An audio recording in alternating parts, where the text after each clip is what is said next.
할렐루야. 자, 옆 사람 모시고 부활절 넷째 주일입니다. 이렇게 한번 말씀을 나누겠습니다. 자, 부활절 넷째 주일입니다. 부활절이 계속되고 있다는 거, 네, 잊지 마세요. 부활절은 4월 1일로 끝이 아닙니다. 매주 맞이하는 주일이 부활주일인 것이죠. 그리고 우리 50일 전도운동의 끝, 이제 4월 20일 성령 강림절이 되면 이제 교회력에 의해서 성령 강림절로 바뀌지만 우리 그리스도인에게는 매 주일이 부활절이라는 사실을 분명히 기억하십시오. 그래서 사도행전 말씀을 우리가 부활절 이후 계속 나누고 있습니다. 지난 시간 베드로의 설교에 이어서 오늘은 베드로의 증언이라는 제목입니다. 베드로와 요한은 성전 미문 앞에 있던 나면서부터 걷지 못하는 자를 고친 그 놀라운 기적이죠. 기적을 통해서 의심하는 유대인들과 종교 지도자들에게 지난 시간 이후에 이제 감옥에 갇히게 되었다는 사실이에요. 유대인들에게 선포하는 베드로의 설교의 핵심이 무엇이었습니까? 자신의 죄를 알지 못하는 무지에서 벗어나서 회개하고 돌이켜 예수를 그리스도로 인정을 하는 것이었습니다. 그것을 싫어하는 유대 종교 지도자들, 그 중에서 사두개인들은 부활을 믿지 않았기에 베드로와 요한과 사도들을 붙들어서 감옥에 가뒀습니다. 그리고 오늘 본문의 배경이 되는 그 다음날 베드로와 요한은 예수를 십자가에 못 박도록 결의한 산헤드린 공회, 오늘날의 국회 의사당 같은 곳이죠. 거기서 십자가에 달려 죽으신 예수를 유대민족의 메시아라고 또다시 증언했습니다. 베드로의 설교에 의해서 오늘은 마치 법정에서 증언하는 것과 같습니다. 산헤드린을 비롯한 유대 종교 지도자들은 베드로와 요한을 포함한 사도들이 자신들이 보기에는 말도 안 되는 주장을 하고 있었지만 사도들이 일으킨 그 기적으로 인해서 몹시 당황했습니다. 어찌할 바를 모르고 있었던 것입니다. 그래서 산헤드린은 베드로와 요한을 포함해서 사도들을 협박해서 다시는 부활의 도를 전하지 못하도록 위협했지만 예수의 부활을 목격하고 이미 성령의 능력을 체험한 사도들은 그런 위협 따위에는 조금 더 굴하지 않았습니다. 오히려 예수를 죽인 그들의 죄를 담대하게 지적하면서 계속 복음을 증거해 나갔습니다. 이처럼 부활하신 주님을 몸소 경험했기 때문에 진리에 대한 확신이 사도들에게 모든 두려움을 물리칠 수 있게 한 것입니다. 즉 우리가 살아가면서 마주치는 두려움들은 어떻게 보면 진리를 제대로 알지 못하기 때문에 당하는 것이라는 사실입니다. 자, 오늘 보면은 사도행전 3장의 시작, 사도행전 3장의 시작이 어떻게 되나요? 베드로와 요한이 성전 미문에 앉아있던 병자를 고친 사건의 연속성상에 있습니다. 사도행전 3장, 사도행전 4장이 같은 이야기예요. 그런데 4단계로 이루어졌습니다. 먼저 베드로와 요한이 성전 미문의 병자를 치유해서 일어서게 한 일이 첫 번째고, 두 번째는 솔로몬 행각에서 그것을 보고 몰려든 많은 사람들을 향해서 설교하는 것이고, 세 번째가 바로 오늘 본문 베드로와 요한이 결국에는 체포당하고 산헤드린에서 신문당할 일입니다. 이제 다음 부분은 결국에는 최종 석방된 베드로와 요한이 믿음의 동료들과 함께 감사의 기도를 드리며 초대교회의 놀라운 일들을, 사역을 시작한다는 것입니다. 자, 오늘 그 이야기 가운데 세 번째, 베드로와 요한이 체포당하고 산헤드린에서 신문당하는 이야기를 함께 나누겠습니다. 먼저 5절에서 7절 말씀에는 산헤드린 공회의 신문에 대해서 아주 자세하게 기록하고 있습니다. 5절, 6절 다시 한번 같이 읽겠습니다. 이튿날 관리들과 장로들과 서기관들이 예루살렘에 모였는데 대제사장 안나스와 가야바와 요한과 알렉산더와 및 대제사장이 문중이 다 참여하여 5절에 관리들과 장로들과 서기관들, 이 세 그룹이 바로 산헤드린 공회를 구성한 것이죠. 그림을 보실까요? 산헤드린 공회는 삥 둘러앉았죠? 그래서 함께 둘러앉다라는 말에서 유래되었습니다. 함께 둘러앉는 거예요. 사람이 많죠? 모두 몇 명일까요? 71명이에요. 저기 1번이 산헤드린의 의장 대제사장이고 2번이 산헤드린의 회원들, 그리고 3번이 증인이죠. 그리고 4번은 서기입니다. 증인을 빼면 모두 71명이 되겠죠. 자, 이 중에 바리새인, 우리가 잘 아는 바리새인이 있었고 사두개인, 당시 제사장 직분을 독점한 이들이 바로 사두개인들이었습니다. 또 서기관들과 장로들, 이러한 백성들, 유대 백성들의 대표들로 구성되어 있고, 구약 신명기 말씀에 보면 모세의 율법에 따라 70장로들을 임명한 그것에서 기원되었습니다. 그래서 의장을 포함하면 모두 71명으로 구성되어 있습니다. 로마 통치하에서도 사형권만을 로마 당국에 내어주었고 모든 입법과 사법을 총괄했습니다. 또 만장일치로 한 사람이라도 반대를 하면 통과시키지 못하는 것이죠. 주로 율법을 해석하고 종교재판을 주관했고 성전에 관련된, 제사에 관련된 것, 치안을 유지하는 문제들을 다뤘습니다. 6절에 보면 안나스와 가야바, 요한이 나오는데 다 대제사장을 지낸 인물들입니다. 또 알렉산더는 대제사장의 가족이었습니다.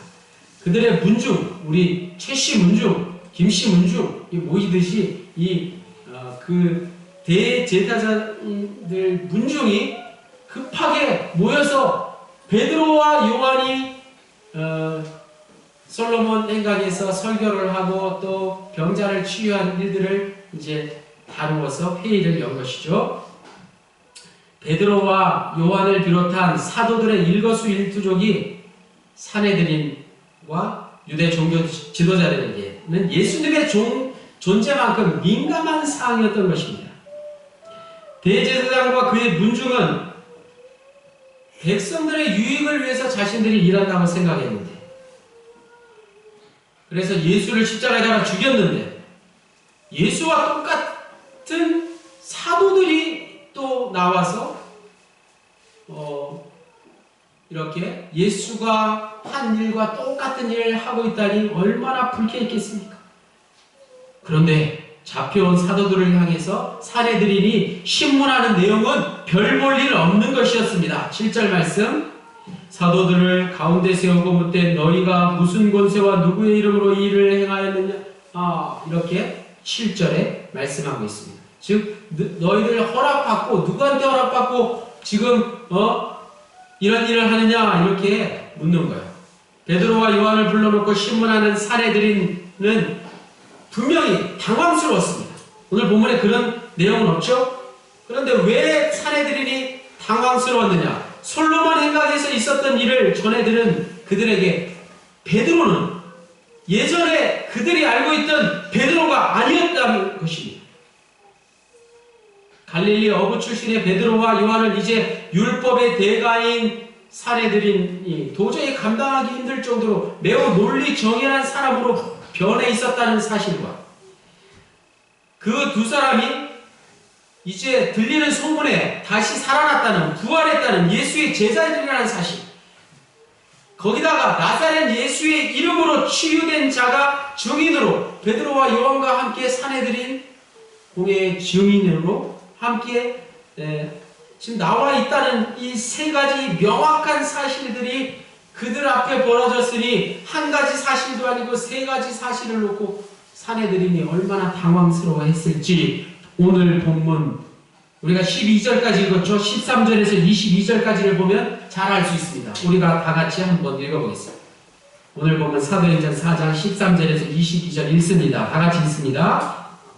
자, 시작. 그들이 베드로와 요한이 담대하게 말함을 보고 그들을 본래 학문 없는 범인으로 알았다가 이상히 여기며 또 전에 예수와 함께 있던 줄도 알고 또 병 나은 사람이 그들과 함께 서 있는 것을 보고 비난할 말이 없는지라 명하여 공회에서 나가라 하고 서로 의논하여 이르되 이 사람들을 어떻게 할까? 그들로 말미암아 유명한 표적 나타난 것이 예루살렘에 사는 모든 사람에게 알려졌으니 우리도 부인할 수 없는지라. 이것이 민간에 덮어지지 못하게 그들을 위협하여 이후에는 이 이름으로 아무에게도 말하지 말게 하자 하고 불러 경고하여 도무지 예수의 이름으로 말하지도 말고 가르치지도 말라 하니 베드로와 요한이 대답하여 이르되 하나님 앞에서 너희의 말을 듣는 것이 하나님의 말씀을 듣는 것보다 옳은가 판단하라. 우리는 보고 들은 것을 말하지 아니할 수 없다 하니 관리들이 백성들 때문에 그들을 어떻게 처벌할지 방법을 찾지 못하고 다시 위협하여 놓아주었으니 이는 모든 사람이 그 된 일을 보고 하나님께 영광을 돌리니라. 이 표적으로 병 나은 사람은 40여세나 아주 구체적인 내용이 소개되고 있습니다. 놀랍지 않습니까? 요약하자면 13절에서 22절까지를 요약하자면 베드로와 요한을 공회에서 잠시 내보내고 자기들끼리 쑥덕쑥덕 비밀 회의를 열었지만 아무리 머리를 짜내도 베드로와 요한을 처리할 만한 대책이 없었다는 것입니다. 결국에 베드로와 요한을 겁만 주고 다시는 이런 일을 하지 말라라고 풀어줄 수밖에 없었다는 것입니다. 자, 그림을 하나 보실까요? 그리스의 철학자 하면 누가 생각났어요? 예수님 오시기 전에 살았던 한 400년 전에 살았던 유명한 철학자 하면 이 사람 생각나지 않습니까? 소크라테스. 그림 제목에는 없죠. 그리스의 유명한 철학자. 너 자신을 알라 이렇게 말했잖아요. 소크라테스가. 그 말을 해서 사형 선고를 당해서 죽게 되었어요. 많은 사람들이 시기한 거죠. 소크라테스가 바른 말을 하니까. 아테네가 최초로 우리 이 세계에서 민주주의를 꼽힐 수 있게 한 장본인이 누구라고요? 소크라테스였어요. 그런데 그림에 소크라테스가 지금 중간에 왼손을 이렇게 들고 있는 소크라테스. 들고 있는 자는 무슨 자일까요? 독이 든 자, 독배. 독배를 마시고 이제 곧 죽게 된 소크라테스의 모습을 그린 것입니다. 그의 제자들이 둘러앉아서 어떤 이는 고민하고 있고 어떤 이는 말리고 있고 뭐 각자의 표정들이 잘 나타나 있죠. 그의 제자들입니다. 악법도 법이다 라는 말을 남기고 스스로 독배를 마신 소크라테스의 제목이 무엇이었다고요? 철학을 통해서 아테네의 민주적 질서를 어지럽혔다는 것이죠. 말도 안 되는 것이죠. 소크라테스가 민주주의를 꽃피우게 한 장본인인데 소크라테스의 제목이 뭐라고요? 민주적인 질서를 어지럽혔다는 거예요. 예수님이 돌아가신 것과 거의 비슷하지 않나요? 소크라테스는 당시 민주주의를 실행하고 있는 아테네에서 가장 근본적인 문제, 더 근원적인 문제를 해결하고자 했던 거예요. 그래서 소 등에 앉아 피를 빨아먹는 뭐가 있죠? 우리는 진드기 생각하는데 원어에는 등해라고 해요. 등해라는 벌레 아세요? 초파리처럼 생겼는데 암컷이 피도 빨아먹는다네요. 소 등에 앉아 피를 빨아먹는 등해의 역할을 소크라테스가 감당했다는 거예요. 바른 말을 날카롭게 쏘아냈다는 것이죠. 소크라테스는 스스로를 신이 그 당시에는 하나님의 존재를 알지 못했으니까 예수 그리스도를 알지 못했으니까 아테네 시민에게 신이 보내주신 등해와 같은 존재라고 자기 자신을 표현했습니다. 이 말을 듣고 많은 주위의 철학자들이 소크라테스를 시기해서 결국에는 죽게 한 것이죠. 등해가 쏘면 황소가 펄쩍 뛴다는 거예요. 진드기가 그 조그만한 진드기가 소 등에 붙어서 피를 빨면 황소가 꿈틀한다는 것입니다. 결과적으로 소크라테스에게 주어진 것은 고소와 재판에 의해서 사형 선고했습니다. 소크라테스가 죽기 전에 지금 이런 말을 하고 있는 것입니다. 최후의 변론 제가 읽어드리겠습니다. 신이 나 자신과 다른 사람을 탐구하는 철학자의 사명을 다하라고 명하시니 철학자의 직분을 버린다면 전쟁터에서 도망치는 짓만큼 부끄러운 일이 아니겠는가. 아테네 시민 여러분, 나는 여러분을 존중하고 사랑하지만 여러분의 말보다는 신께 순종하려 합니다. 오늘 본문에 나온 말씀과 비슷하지 않습니까? 목숨이 붙어 힘을 쓸 수 있는 동안 철학을 가르치는 일을 결코 그만두지 않고 만나는 사람이 누구든지 그에게 철학을 권하겠습니다. 이것이 바로 신이 내게 명령한 임무요 신의 뜻에 봉사하는 일이 국가에 봉사하는 일보다 더 선한 일이라 믿기 때문입니다. 오늘 본문에 베드로와 요한의 그 증언을 보니까 소크라테스의 말과 굉장히 일치하는 부분이 있습니다. 자, 8절에서 10절까지 베드로의 증언인데 역신문이라고 표현해봤습니다. 자, 이제부터는 사내들인의 신문에 대한 베드로의 답변이 펼쳐집니다. 사내들인 공회는 베드로와 요한에게 너희가 무슨 권세로 병자를 고쳤고 무슨 권세로 설교를 했느냐고 신문했습니다. 신명기 13장 3절에 근거한 말이었죠. 사내들인은 이 말씀을 적용해서 여호와 이외에 다른 신의 이름으로도 기적이 일어날 수 있으니 베드로와 요한이 행한 기적들은 혹시 눈을 속인 마술 혹은 귀신의 왕 바알세불의 힘으로 행한 것이 아니냐고 그들을 핍박하려 했던 것입니다.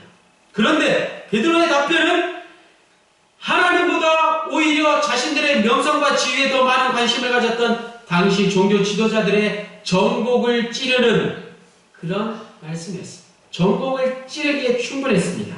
8절, 10절 다 같이 읽겠습니다. 이에 베드로가 성령이 충만하여 이르되 백성의 관리들과 장로들아, 만일 병자에게 행한 착한 일에 대하여 이 사람이 어떻게 구원을 받았느냐고 오늘 우리에게 질문한다면 너희와 모든 이스라엘 백성들은 알라, 너희가 십자가에 못 박은 하나님이 죽은 자 가운데서 살리신 나사렛 예수 그리스도의 이름으로 이 사람이 건강하게 되어 너희 앞에 섰느니라 하면서 성전 미문에 앉아있던 그 병자, 치유돼서 이제 걸어 다니는 그 병자를 사내들인 앞에 보여준 것입니다. 성령이 충만했던 베드로는 성령의 도우심으로 유대인들이 십자가에 못 박았던 예수님이 다시 살아나셨고 부활하셨고 그들이 그것을 목격했다고 증언했습니다. 자신의 스승 예수를 심판했던 당시에 가장 지성적이고 부유하고 막강한 권력을 갖고 있던 당신들, 종교 지도자들, 사내들인을 향해서 공개적으로 비판했습니다. 대단한 용기 아니겠습니까? 사내들인에 의해서 재판대에 선 베드로가 오히려 사내들인을 재판대에 세우게 되는 놀라운 일을 한 것입니다. 다시 말해서 사내들인에게 신문당하는 베드로와 요한 사도들이 오히려 사내들인을 역으로 신문하고 있었던 것입니다. 원래 이런 자리에 서면 어떻게 되나요? 법정에 한번 가보세요. 피고는 판사나 검사들에 의해 주눅드는 게 당연합니다. 예수를 십자가에 처형한 당시 종교 지도자들, 사내들인의 절대 권력 앞에 서게 되면 어느 누구라도 목숨을 보장할 수 없는 파리 목숨이 되기 때문입니다.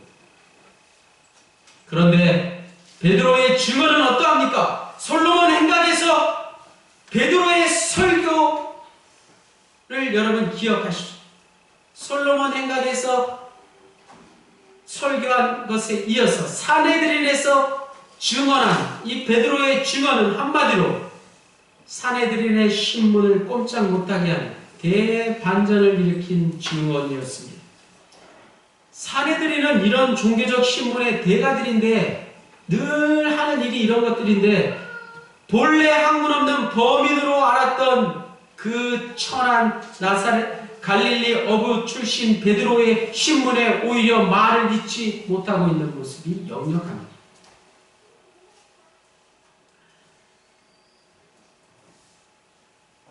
갈릴리 어부 출신 베드로가, 여러분 한번 생각해 보십시오.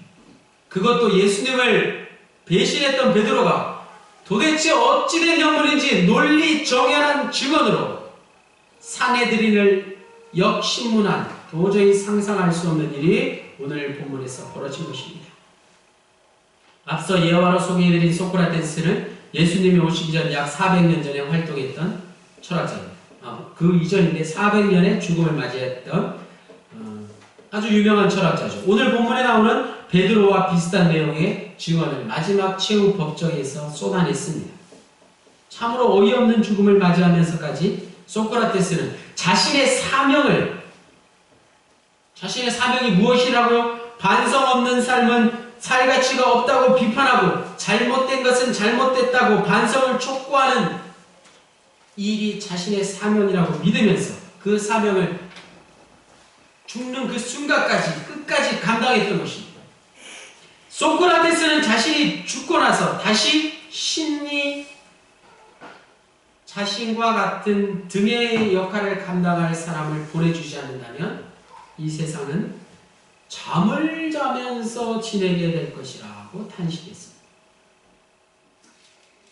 예수님이 오시기 전 시대를 살다간 한 철학자, 소크라테스의 사명이 이러한데, 이렇게도 분명한데 예수님이 오신 이후의 시대를 살아갑니다. 오늘 우리의 사명이 어떠해야 할까요?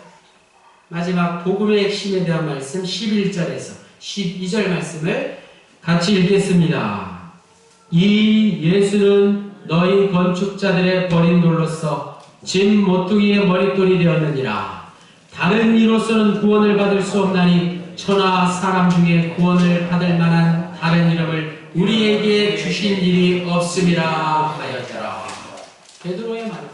베드로는 시편 118편 22절에 나오는 건축자가 버린 돌이 짐 모퉁이의 머릿돌이 되었나니, 이 말씀을 그대로 인용하면서 이제는 구약에 있는 성경 말씀도 그대로 인용하면서 마무리를 하고 있는 것입니다. 예수님을 너희 건축자들이 버린 돌이 짐 모퉁이의 머릿돌이 되었다고 소개하는 거예요.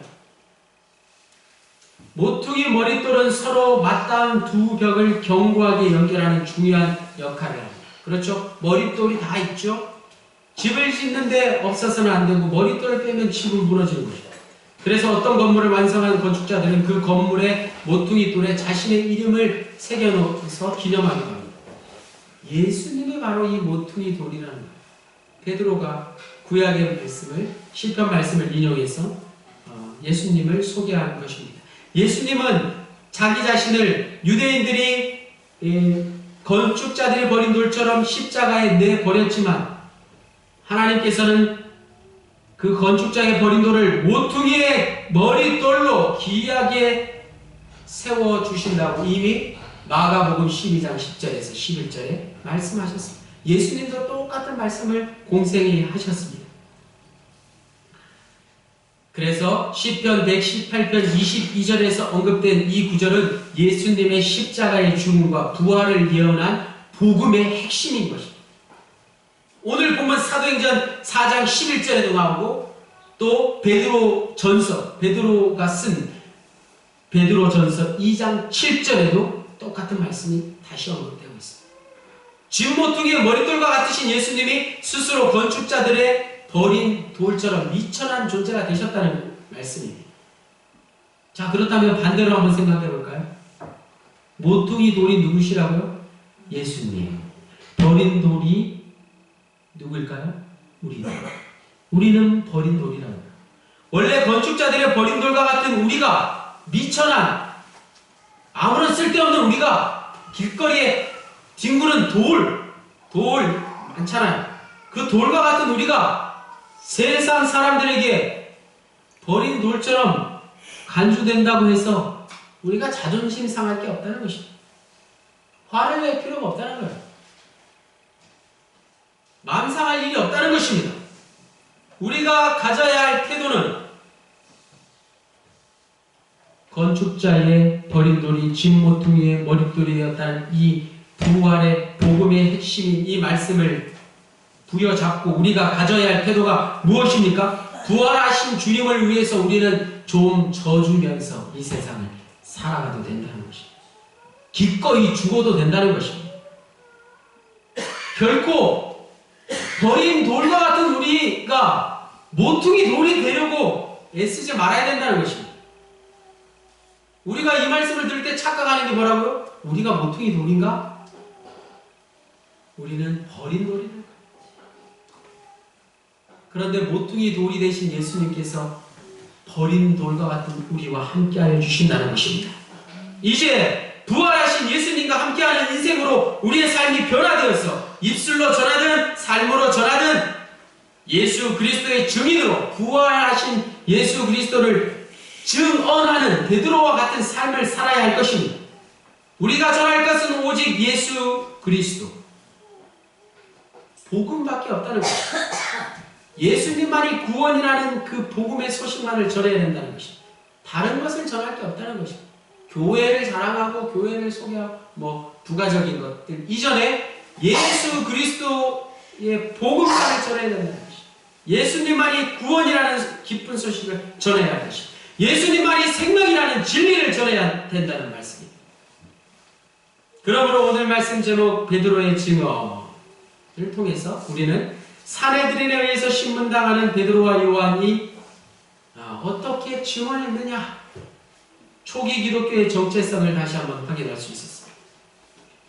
상식과 문명의 최고 권위를 가진 사내들인이 학문이 엄고 천한 예수님의 제자들을 낮추어 보았는데 그 중에 한 사람 베드로가 증언할 때 그 증언을 듣고 당황해서 어찌할 바를 몰라 했다는 것입니다. 우리 13절에서 22절까지 말씀을 읽을 때 굉장히 통쾌하지 않습니까? 집에 가셔서 오늘 사도행전 4장 13절로 22절도 끝까지 꼭 다 읽어보십시오. 어떻게 베드로가 그토록 비천하고 예수님을 배신하기까지 했던 그 베드로가 사내들인과 같이 그 존귀한 이들을 쩔쩔매게 할 수 있었겠습니까? 사내들인에서의 베드로의 증언이 바로 오늘 우리 모든 그리스도인들의 날마다의 증언이 될 수 있어야겠습니다. 그런 소식을 전하고자 사도행전의 누가가 베드로의 설교에 의해서 베드로의 증언을 오늘 우리에게 전하고 있는 것입니다. 부활절 넷째 주일을 보내면서 부활하신 예수님을 통해서 하나님을 경험해 본 사람만이 누릴 수 있는 삶의 간증들이 풍성해지는 저와 여러분의 남은 시간들, 남은 여생들 되시기를 주님의 이름으로 간절히 축원합니다. 할렐루야. 하나님 아버지 감사합니다. 베드로의 증언처럼 우리 그리스도인의 삶이 특별히 우리 낙평영혼에 귀하신 부모님들의 남은 여생이 부활하신 주님을 날마다 증거하며 살아가는 귀한 인생 되게 하여 주옵소서. 예수 그리스도의 이름으로 기도하였습니다.